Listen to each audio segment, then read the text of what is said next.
जय हिंद. मी माळी ज्ञानेश्वर तुम्हा सर्वांचं माझी शाळा यूट्यूब चॅनलमध्ये स्वागत आहे. आज आपण इयत्ता 6वीचा तिसरा पाठ आणि तिसऱ्या पाठातील आपण जे पाहिलं तर संख्याज्ञानामधला जो आजचा घटक आहे आपण उपघटक घेणार आहोत तो आहे 7 अंकी संख्येची स्थानिक किंमत आणि त्याचं विस्तारित रूप.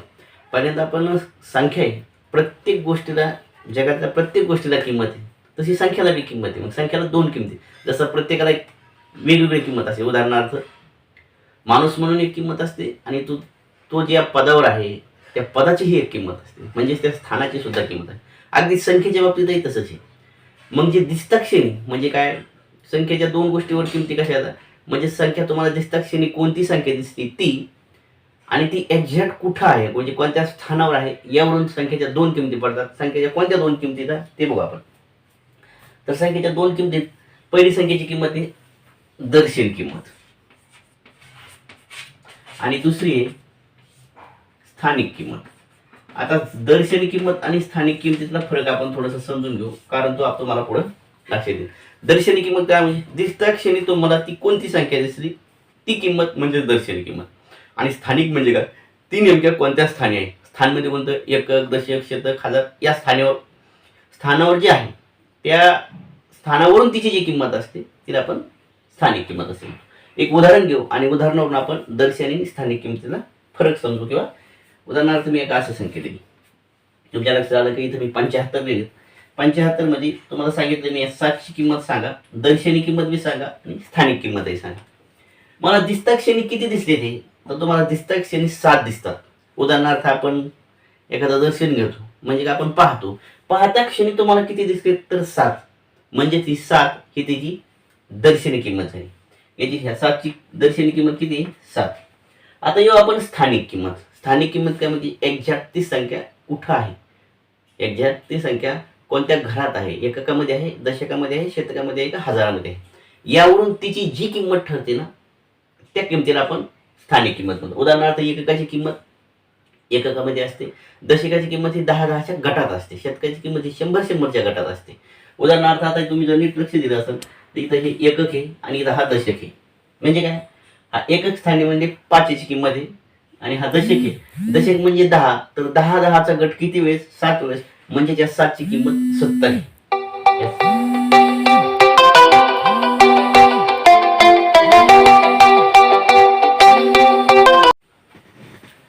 तर या 7ची किंमत दर्शन किंमत 7 आहे, पण स्थानिक किंमत काय ती कोणत्या घराची, दशकाची. आणि दशकाची नेहमी किंमत 10 असते, त्या ज्या घरात असते त्या घरात 10 असते. मग 10-10 किती वेळेस आहेत, तर असं 7 वेळेस आहेत, म्हणजे ज्याची किंमत किती आहे 70 आहे.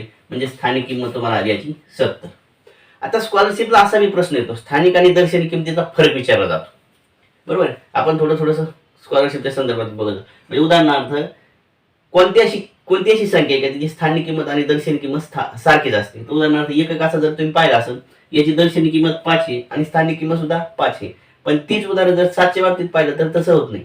7च्या बाबतीत काय होते, 7ची दर्शनी किंमत भलेही 7 असेल पण स्थानिक किंमत मात्र 70 आहे. आता या दोन्हीचा जर फरक पाहिला तर तुम्ही 63 येईल. फरक म्हणजे आपण वजाबाकी करणं म्हणतो. बरोबर आहे, हे झालं एक द्विअंकी संख्याचं उदाहरण. आता आपण एक 7 अंकी संख्या घेऊ, याची स्थानिक दर्शनी किंमतीत वगैरे. आता आपण दर्शनी किंमत करायची, अंक दिसता क्षणी जी किंमत असते ती दर्शनी, म्हणजे दर्शनी किंमत सांगायला एकदम सोपी. मग आपल्याला पाहायची कोणती, तर स्थानिक किंमत बघायची. स्थानिक किंमतीत तुमच्या लक्षात आलं असेल घरानुसार किंमत बदलत जाते, स्थानानुसार किंमत बदलत जाते. मग हे जे घर आहे या स्थानानुसार जे किमती बदलतात, त्यामुळेच आपल्याला स्थानिक किंमत बघायची.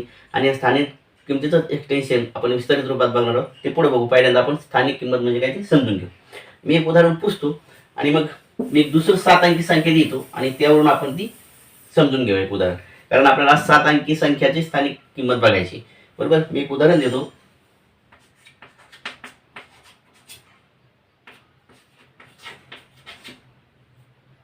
ओके, तुमच्या लक्षात आलं असेल 75,27,605 ही मी संख्या दिली.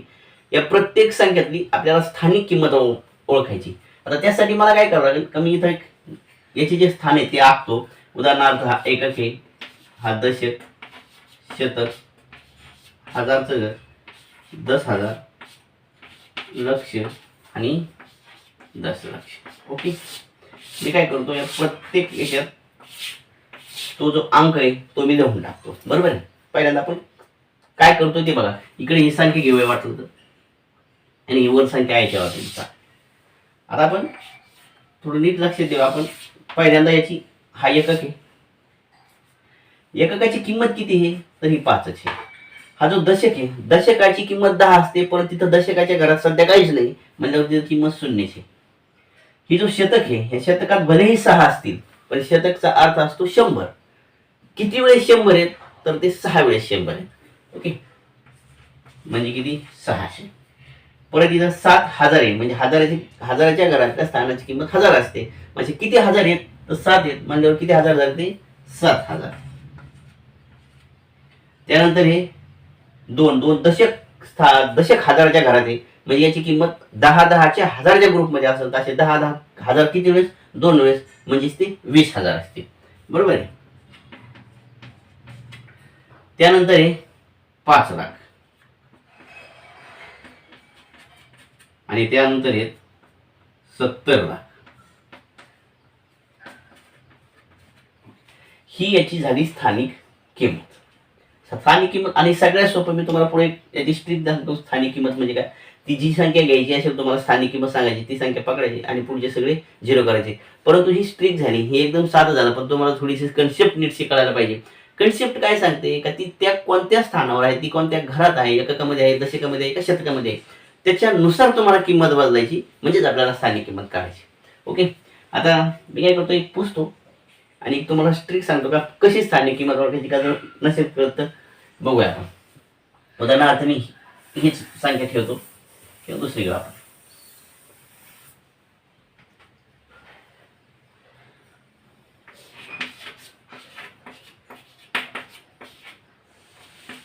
अशी एक संख्या दिली तुम्हाला. या संख्येची तुम्हाला स्थानिक किंमत आणि दर्शनी किंमत द्यायची.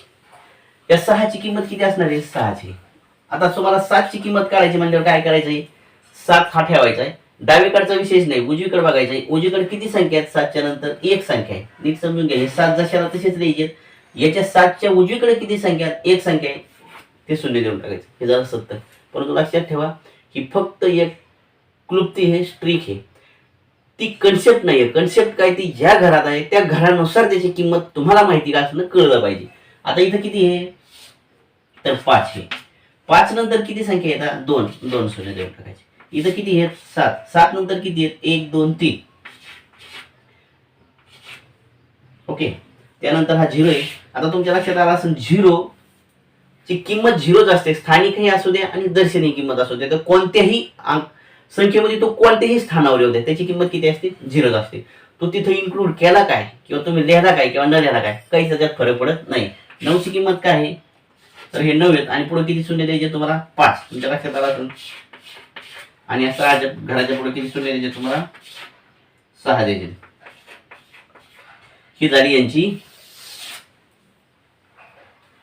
स्थानिक किंमत. आता आपण काय करणार आहोत तर मी तुम्हाला काही या ठिकाणी उदाहरणं दिलेत. इकडे संख्या दिली आणि त्याचं प्रत्येकाचं घर दिले.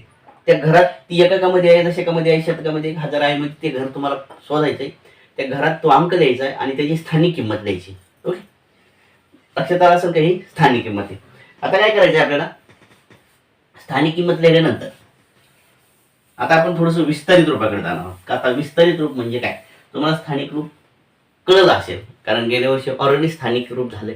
स्थानिक किमतीचा विषय तुमच्यापर्यंत तो आलेला असेल का, स्थानिक किंमत म्हणजे काय. आज आपण काय करतो, स्थानिक किमतीवरून विस्तारित रूप करतो. विस्तारित रूप म्हणजे काय, विस्तारित रूपाची साधी सोपी व्याख्या, विस्तार म्हणजे मोठं करणं. तुम्हाला एखादी गोष्ट वरवरून जरी दिसत नसली तरी आतून ती खूप मोठी असते, ही पाहणं. आतून तिचं खूप मोठं एक्सटेन्शन असतं, ते एक्सटेन्शन, तो विस्तार पाहणं म्हणजेच आपल्याला काय करायचं, तिचं विस्तारित रूप आहे. मग विस्तार पण म्हणजे काय, तिच्या मूळ किमती सहित तुम्हाला काही गोष्टी करणं. आपण म्हणतो का मला तो माणूस मुळा असं त्याची खरी खरी किंमत मला माहिती, तसं तुम्हाला संख्येच्या खऱ्या किमती निश्चित त्या नजरेत आल्या पाहिजे. म्हणजे काय, उदाहरणार्थ विस्तारित रूप म्हणजे दिलेल्या संख्येच्या स्थानिक किमतीची बेरीज. एखादी संख्या दिली, त्याच्या त्या प्रत्येक अंकाची स्थानिक किमतीची बेरीज, ती बेरजेच्या रूपात लिहिणं म्हणजेच आपण काय म्हणतो त्याला विस्तारित रूप म्हणतो. मी एक छोटं विस्तारित रूप लिहून दाखवतो तुम्हाला, नंतर 7 अंकीचं समजेल. उदाहरणार्थ अशी संख्या आहे, मला याला विस्तारित रूपात लिहायची. विस्तारित रूप म्हणजे काय, विस्तार करायचा, तर मोठी करायची. मग मी काय करणार आहे तर यांची स्थानिक किंमत देत जाणार आहे. 7ची स्थानिक किंमत काय असेल तर तुमच्या लक्षात आला असेल 700. आणि विस्तारित रूपाची व्याख्या काय करतो आपण, स्थानिक किमतीची बेरीज करतो. बरं 40ची काय आहे, 4ची 40 आहे आणि 3ची 3 आहे, यांची काय करायची मला, बेरीज करायची. याचाच अर्थ तिचं विस्तारित रूप झालं. ही संख्या झाली आणि या संख्येचं विस्तारित रूप हे झाले. काहीच केलं नाही मी. स्थानिक किमती जर तुम्हाला माहिती असतील तर स्थानिक किमती द्यायला आणि त्याची फक्त बेरीज केली, तुमच्या लक्षात असेल याची बेरीज ही टोटल एवढीच येते, 743 येते. म्हणजे एखादी संख्या बनते कशी, आपण भले ती संख्या लिहित असो परंतु खरं म्हणजे त्याची स्थानिक किंमताची बेरीज असते. स्थानिक किमतीची बेरजेन आपण लिहितो, बेरीज दाखवत नाही तर आपण डायरेक्ट लिहितो. ओके, हे झालं 3 अंकीचं. आता कधी कधी असे संख्या येतो की इथे एखादा अंक 0 येतो, बरोबर. मग तुम्हाला इथे बी 0 लिहावं लागेल. पण कधी कधी उत्तरात असं दिलेलं असतं 703, स्कॉलरशिपचा सांगतो मी, आणि मग मुलं कन्फ्युज होतात का याच्यात 0 नाही इथे. तर तुमच्या लक्षात आलं 0 जरी नसला तरी याची बेरीज मात्र 703च येते. या 0ची किंमतच मुळात 0 आहे, 0ची किंमतच मुळात 0 आहे. तो कोणत्याही स्थानी आला, तो लिहिला काय विस्तारित रूपात किंवा नाही लिहिला काय त्याच्यावर काहीही परिणाम होत नाही. म्हणून तुम्हाला कधी जर दिलाही नसेल 0 तर काही घाबरून जायचं कारण नाही. तुम्हाला सरळ अशा पद्धतीने ते विस्तारित रूप लिहिता येतं. तुम्हाला असंही विस्तारित रूप लिहिता येतं आणि असं सुद्धा विस्तारित रूप लिहिता येतं. दोन्ही विस्तारित रूप लिहितात. आता तुम्हाला आहे ना एक 7 अंकी संख्या देतो, त्याचं एक विस्तारित रूप करूया आणि मग आपण आपल्या याच्याकडे जाऊया. उदाहरणार्थ मी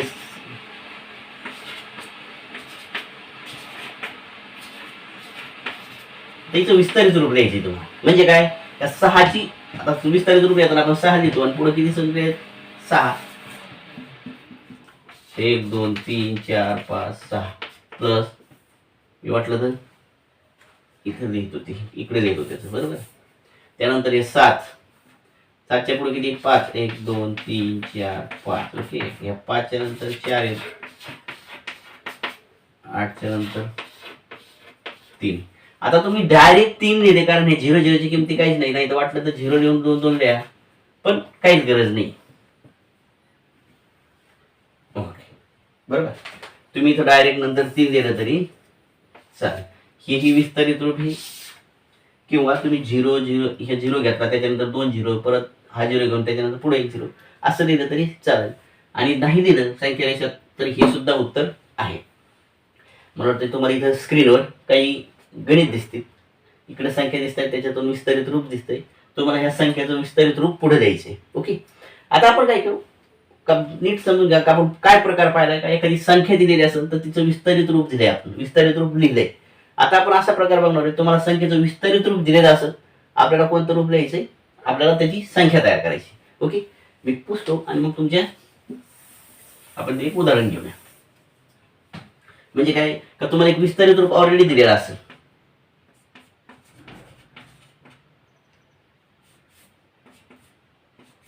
असं विस्तारित रूप दिलं, या विस्तारित रूपावरून संख्या तयार करायची. तुमच्या लक्षात आलं असायला पाहिजे ही विस्तारित रूप कोणत्या संख्येचं आहे, ही विस्तारित रूप कोणत्या संख्येची, याची मूळ किंमत किती असेल संख्येमध्ये.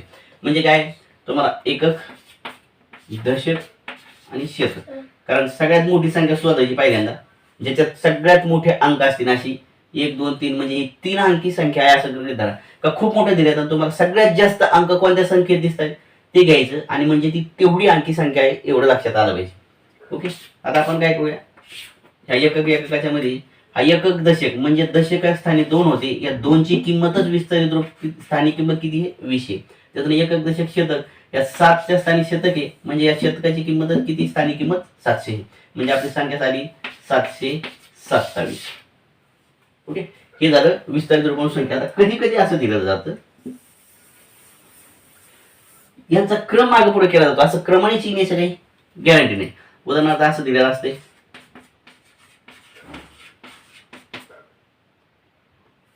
अशी संख्या दिली, मग तुम्हाला काय करायचे, सगळ्यात मोठी आपण संख्या बघणार आहोत, त्याच्यात अंक आहेत असे, किती अंक आहे त्याच्यात 4, म्हणजे ही संख्या किती आहे, 4 अंकी आहे. म्हणजे एकक, दशक, शतक आणि हजार. मग आपण काय करूया, अंक घेऊ, एकटा जो अंक असतो एकटाच, त्याच्या पुढे कोणता शून्य नसतो, तो सरळ काय करायचा आहे तुम्हाला एकामध्ये सांगा, किंवा तसं कधी दिलेलंच नसेल, नुसतं एवढंच दिलेलं असेल तरी आपण बघू त्याची एक केस. हा 1 मध्ये इथं बघा आता क्रम त्यांनी चेंज केला, वाटतं इकडून लिहा किंवा इकडून लिहा, कोणीकडून लिहा. एकक, दशक, शतक, हजार म्हणजे हजाराच्या घराची. लक्षात ठेवायचं शून्य सोडून जी संख्या असं ना मोजीत चालायचं. एकक, दशक, शतक, हजार. हजाराच्या घरात ती द्यायचं, शून्यचं द्यायचं नाही. एकक, दशक म्हणजे दशकाच्या तिथं 7 द्यायचे. आता तुमच्या लक्षात आलं असेल का मध्ये काहीच नाही, मग अशी एवढी संख्या तयार होती का? तर नाहीये. नाही, काही काही मुलं असंच काढतात लगेच. झाली 371. मुळात ही तयार होणारी संख्या तर 3 अंकी झाली. 3 अंकी मुळात संख्याच नाही तुमची, तर तुमची कोणती 4 अंकी संख्या. याचा अर्थ दशक स्थानी काहीच नव्हतं. काहीच नाही म्हणजे काय? शून्य. याचा अर्थ त्यांनी असं द्यायला पाहिजे होतं पण दिलं नाही. म्हणूनच मी म्हणत असं जर दिलं असतं तर मग तुमच्या लक्षात आलं असतं काय एकक, दशक, दशक स्थानी हा 0 आहे म्हणजे इथं द्यायला असता. पण तो देत नाही. आपण काय पाहिले का 0 कधी कधी संख्येत देतच नाही. ओके, तर ही संख्या तयार झाली. मला वाटतंय आपण आता एक 7 अंकी संख्या घेऊ आणि मग थांबू. मी एक 7 अंकी संख्येचं उदाहरण घेतो.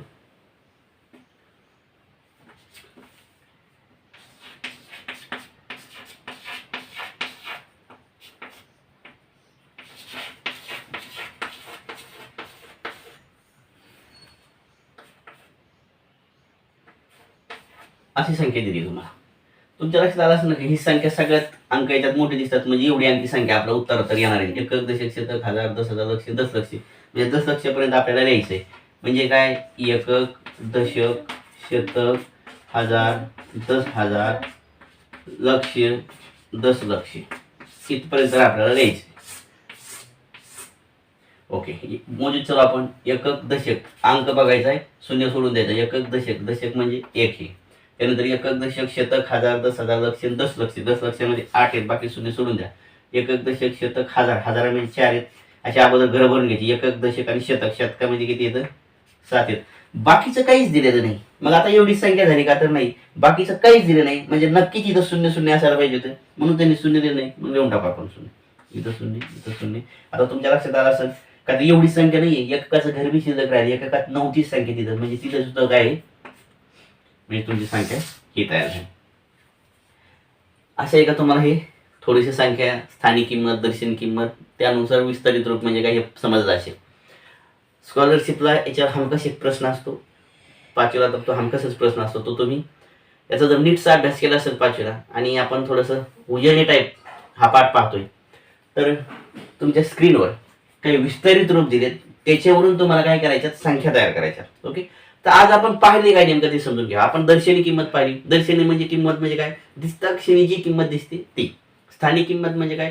ती कोणत्या स्थानी आहे, कोणत्या स्थानावरून त्याची जी किंमत असते ती स्थानिक किंमत. त्यानंतर आपण स्थानिक किमतीवरून विस्तारित रूप पाहिले. विस्तारित रूप म्हणजे काय? दिलेल्या संख्येतील अंकाच्या स्थानिक किमतीची बेरीज म्हणजे विस्तारित रूप. त्यानंतर आपण काय पाहिले? संख्येचं विस्तारित रूप करणं आणि विस्तारित रूपावरून संख्या तयार करणं. ओके, मला वाटतं हे सगळं पाहिले. तुम्हाला स्क्रीनवर काही प्रश्न दिसतील. आता एक आव्हानात्मक प्रश्न असतील का ज्याच्यावरून तुम्हाला आव्हानात्मक कोपरा आहे. तुम्ही शिकवा अभ्यासक्रमामध्ये एक आव्हानात्मक कोपरा म्हणून येतोय का त्याच्यामध्ये थोडेसे टफ क्वेश्चन असतात, टफ प्रश्न असतात, थोडेसे अवघड, पण तुम्हाला नीटचे जर हे कन्सेप्ट कळाले तर ते सोडायला सुद्धा खूप सोपे असतात. आशा करतोय तुम्हाला आजचा व्हिडिओ आवडला असेल तर चॅनलला सबस्क्राईब, शेअर आणि लाईक करायला विसरू नका. व्हिडिओ बोलून थांबतो. जय हिंद.